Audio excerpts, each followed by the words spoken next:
My name is Sean Busby and I'm a professional snowboarder with type 1 diabetes. I started riding on insulin as a way to give back to children and teens that have inspired me on living with this disease and living successfully with it. I was diagnosed when I was 19 years old, and I saw that, a 2-year-old is living with this disease and a 15-year-old is doing it, and they're doing many amazing things and great things with their life. And it really inspired me to not give up on my goals and dreams as well.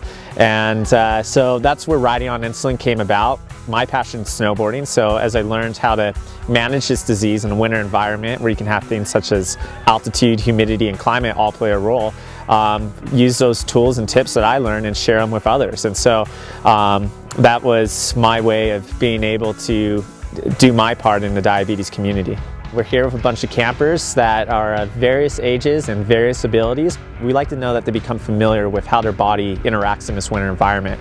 And one thing that I highly encourage, no matter what sport it is to always check and always test. We stress checking. We're always checking before we get on a chairlift, sometimes before we go down a run. We just want to make sure that everyone's in good numbers and we correct any lows or correct any highs, and so that we can just come out and have a lot of fun and not have our diabetes rule our day, but we can actually rule our diabetes and be kids and teens first.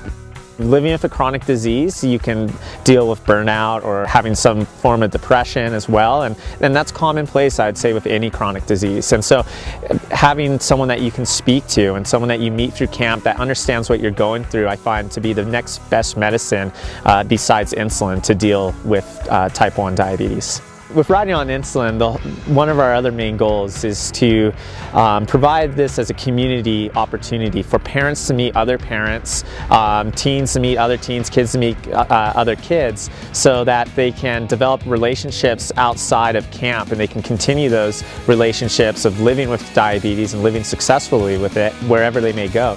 So riding on insulin now is international. We hold the camps all over the world, and we just hope that we can impact more lives and show that still anything is possible. You can have a great time in winter sports, make a lot of new friends that have this disease, and get that sense of normalcy as well.